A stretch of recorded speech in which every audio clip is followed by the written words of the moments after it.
तो जैसा कि आप सभी ने लास्ट एपिसोड के अंदर देखा था, यूनजी की जो इटर्नल स्वॉर्ड वेन्स था वो फाइनली एक्टिवेट हो चुका था, यानी कि वो पहले की तरह ही कल्टीवेशन कर सकता था। इसके आगे मास्टर जियान उसे सजेशन देते हुए कहती है, इसके आगे तुम्हारे बॉडी को और स्ट्रॉन्ग करने के लिए, यानी कि तुम्हें कल्टीवेशन शुरू करने के लिए सबसे पहले 5 एलिमेंटल डेमोनिक पिल की जरूरत है, जिसके आगे ही तुम अपनी कल्टीवेशन कर सकते हो। तो कल तक तुम इस पिल को जैसे भी हो अरेंज करने की कोशिश करो। याद रखना, पिल की क्वालिटी जितने भी हाई होंगे उतने ही बेटर होंगे। पर तब यूनजी को कोई बुलाने के लिए आता है, ये तो वही सर्वेंट था। वो यूनजी से कहने लगती है, सेकेंड मिस तुम्हें किसी रीजन की वजह से बुला रही है, तुम्हें तुरंत ही वहाँ पे चलना होगा। ज्यादा देरी ना करते हुए यूनजी भी सेकेंड मिस से मिलने के लिए निकल पड़ता है। पर वहाँ पे पहुँचने के बाद उसे काफी ज्यादा शॉकिंग लगता है, क्योंकि कमरे के अंदर तो सेकेंड मिस मौजूद ही नहीं था। असल में सेकेंड मिस की नाम शीशी है और उसे शीशी की नाम कहते हुए बुलाने लगता है। पर काफी देर तक बुलाने पर भी वो कोई भी आंसर नहीं कर रहा था। वो मन ही मन कहते लगता है कोई गड़बड़ है, इतनी देर तक शीशी की सोए रहना ये तो पूरी तरीके से नामुमकिन है। पर जैसे वो इसे चेक करते वो पूरी तरीके से हैरान हो चुका था, क्योंकि शीशी तो अभी भी सो रही थी। पर तभी मास्टर जियांग उसे कहती है, असल में इस लड़की को काफी डेडली पॉइजन दिया गया है, इसकी जान बचाना आप काफी मुश्किल हो जाएंगे। पर तभी ये सुनते ही जो यूनजी होता है वो काफी ज्यादा परेशान हो चुका होता है।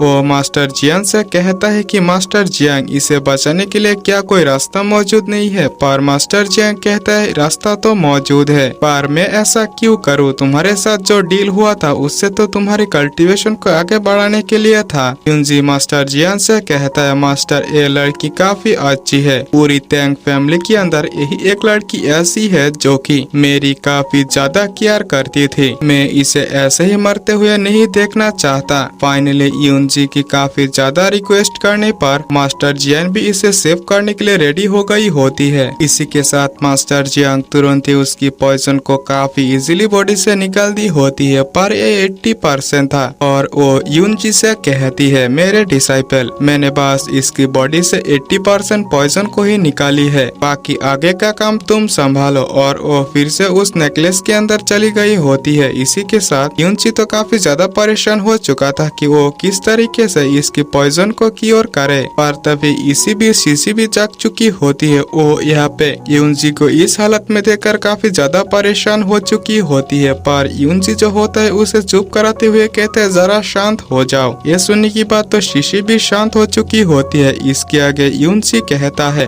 असल में तुम्हें कुछ ही देर पहले पॉइजन दिया गया था, तुम मरने ही वाले थे, मैं ही था जिन्होंने तुम्हें बचाया। अगर मेरी बातों पर यकीन नहीं है तो तुम अपनी बॉडी के अंदर और बाहर जो पॉइजन की धब्बे है उसे देख सकते हो। जब शीशी ये चेक करती है वो तो काफी ज्यादा परेशान हो चुका होता है और वो कहती है, पर मुझे पॉइजन कौन दे सकता है? यूनजी कहता है, क्या तुमने मुझे बुलाया था? पर शीशी कहते हैं, मैंने तो कभी भी ऐसा नहीं कही थी। यूनजी कहता है, असल में तुम्हारी सर्वेंट ने मुझे कहा था कि तुम मुझे तुरंत ही बुला रहे हो और मैं यहाँ तक पहुँच गया। लगता है तुम्हारी सर्वेंट की यह साजिश है, तुम्हें पॉइजन देते हुए मुझे फंसाना। ये सुनने की बात शीशी भी थोड़ा सा गुस्सा हो गई होती है। पर इसकी आगे यूनजी कहता है, तुम शांत हो जाओ, सबसे पहले तो मैं तुम्हारी बॉडी से बाकी पॉइजन को क्लियर करूंगा। और वो ऐसा करने ही लगता है। मास्टर जियांग उसे कहती है, इसे असल में कोल्ड पॉइजन दिया गया है, तुम अपनी इंग एनर्जी का इस्तेमाल मत करना बल्कि यंग एनर्जी का इस्तेमाल करो, जिसकी वजह से इसकी पॉइजन धीरे धीरे इसकी बॉडी के अंदर से खत्म हो जाएंगे और ये लड़की पूरी तरीके से ठीक हो जाएगी। ये सुनने की बात जो हमारा यूनजी होता है वो ऐसा ही करने लगते हैं। कुछ ही देर में शीशी की बॉडी से जो पॉइजन था वो पूरी तरीके से क्योर हो चुका था। इसी के साथ साथ वो वहीं पे बेहोश हो चुकी थी, यानी कि उसे अब एक रिकवरी की जरूरत थी। पर तभी वहीं पे कुछ लोग पहुंच चुके होते हैं। यूनजी कहते हैं, अरे नहीं, इस हालत में अगर किसी ने मुझे देख लिया तो काफी बड़ी गलती, यानी कि काफी बड़े प्रॉब्लम में मैं पड़ जाऊंगा। असल में ये सभी होता है वही सर्वेंट जो कि यूनजी को यहाँ पे फंसाने के लिए आए हुए होते हैं। और वो कहने लगते हैं, यूनजी तुम्हारी हिम्मत कैसे हुई सेकेंड मिस को इस तरीके से किल करने की? तुम तो एक नंबर के बेशरम हो, तुमने उसकी फायदा इस तरीके से उठाया। यह सुनने की बात यूनजी तो काफी ज्यादा गुस्सा हो चुका होता है और वो कहने लगता है, है, असल में तुम लोग किस बारे में बात कर रहे हो? जो गलती मैंने किया ही नहीं। और वो काफी ज्यादा गुस्सा हो चुका होता है। इसे देखने की बाद वो तीनों सर्वेंट ही एक साथ यूनजी के ऊपर अटैक करते हैं, पर यूनजी पहले से काफी ज्यादा पावरफुल हो चुका था। वो काफी इजीली उन तीनों को ही पीछे कर दिया होता है। इसी के साथ उस लड़की के गर्दन पर स्वॉर्ड रखते हुए कहता है, तो बताओ इन सभी चीजों के पीछे कौन है, या फिर तुम लोगों ने ऐसा क्यों किया? इससे तो वो लड़की काफी ज्यादा डर चुकी होती है और वो कहती है, असल में इसमें मेरा हाथ नहीं है और न ही मैं कभी भी सेकंड में इसको चोट पहुंचाना चाहती थी। पर इससे पहले कि वो कुछ बता पाता, उसके पास जो सर्वेंट था तुरंत ही वो उसे किल करती होती है। इससे तो यूनजी उस फाइटर के ऊपर और ज्यादा गुस्सा हो चुका होता है। इससे पहले कि उसे वो किल कर पाता, वहीं पे टैंग फैमिली की जो पेट्रियार्च होता है वो वहाँ पे पहुंच चुका होता है और वो इस बात पर यूनजी के ऊपर काफी ज्यादा गुस्सा हो चुका होता है। पर तभी वो सर्वेंट टैंग फैमिली की पेट्रियार्च से कहने लगता है, मास्टर असल में इसने सेकेंड मिस को पॉइजन देकर किल करने की कोशिश की है, पर हम लोग इसके खिलाफ जाने की कोशिश करें तो ये हम लोगों को ही ऊपर से पीट रहा है। ये सुनने की बात टैंग फैमिली की जो पेट्रियार्च होता है वो काफी ज्यादा गुस्सा हो चुका होता है। कुछ ही देर में वहाँ पे यूनजी की जो वाइफ जीरो होती है वो भी वहाँ पे पहुँच चुकी थी। इसी के साथ वो उसके ऊपर काफी ज्यादा गुस्सा भी होती है।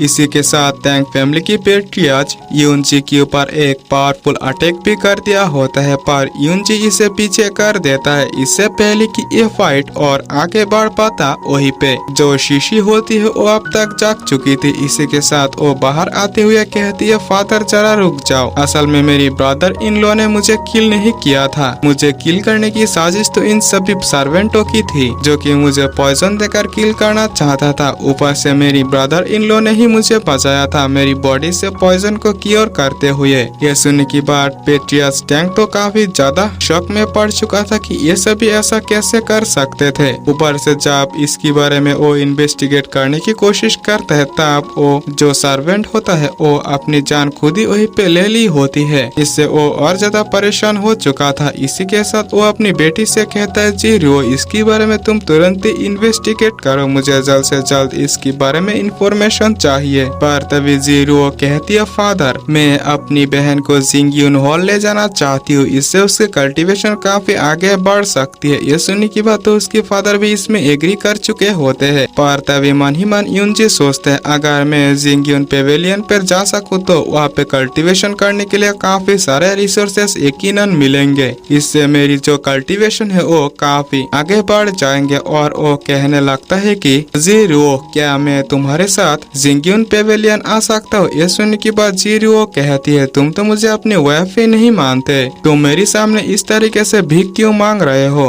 पर जो शीशी होती है वो कहती है, बड़ी बहन लगता है कि हमें ब्रदर इन लॉ को ले जाना चाहिए, उन्होंने ही मुझे बचाया था। पर तभी टैंग फैमिली की पेट्रियार्च कहता है, जीरो तुम हॉल मास्टर हो, तुम्हारे ऊपर डिपेंड करता है कि तुम इसे लेना चाहते हो या नहीं। इसकी आगे जीरो कहती है, अगर तुम मेरे साथ जाना चाहते हो तो फिर ठीक है, मेरी भी कुछ कंडीशन है। वहाँ पे जाने के बाद तुम कोई भी रूल्स को ब्रेक नहीं कर सकते, ना ही मेरी पोजीशन का गलत फायदा उठा सकते हैं। ऊपर से तुम हमारे अंदर हुए मैरिज कॉन्ट्रैक्ट के बारे में किसी को भी ना बताना। ये सुनने की बात तो यूनजी इन सभी ऑप्शन के लिए एग्री कर चुके होते हैं। इसी के साथ साथ अगले ही सीन में हमें यूनजी को नहाते हुए दिखाया जाता है। पर तभी जो मास्टर जियांग भी होता है वो भी बाहर आ चुकी होती है। यहाँ पे मास्टर जियांग को देखकर यूनजी जो होता है वो काफी ज्यादा शर्मा चुका होता है। पर मास्टर जियांग कहती है, मैं तुम्हारी सोल बोन के अंदर रहा हूँ और मुझे तुम्हारी कौन सी चीज देखना बाकी रह गया है। खैर इन सभी बातों को छोड़ो, क्या वो लड़की तुम्हारी वाइफ थी? क्योंकि वो लड़की मुझे जरा से भी ठीक नहीं लग रही थी। यह सुनने की बात यूनजी जो होता है वो इसमें एग्री करता है और कहता है, वो मेरी वाइफ तो है पर वो इतना भी ज्यादा मुझे सही नहीं लगता। पास्ट में उसने मेरी एक बार जान भी बचाई थी, पर वो मुझे अपने हस्बैंड ही नहीं मानता। मास्टर जियांग यांग उसे समझाते हुए कहती है, इन सभी बातों को इग्नोर करो। अगर तुम मार्शल आर्ट की पीक पर पहुंच जाते हो, इससे भी अच्छी लड़कियां तुम्हें मिल जाएंगे। फिलहाल के लिए तुम्हें अपनी कल्टीवेशन पर ध्यान देना चाहिए। यूनजी भी इसमें एग्री करता है। इसी के साथ ये एपिसोड भी यहीं पे एंड होता है। तो मेरे प्यारे दोस्तों, अगर आप लोगों ने अभी तक चैनल सब्सक्राइब नहीं किया तो प्लीज कर लेना। इसी के साथ वीडियो लाइक जरूर से कर देना और आपकी जो भी दोस्त इस तरीके की वीडियो देखना पसंद करते हैं उनसे शेयर जरूर से करना। मिलते हैं अगले वीडियो के अंदर, तब तक के लिए आप लोगों से बाय बाय।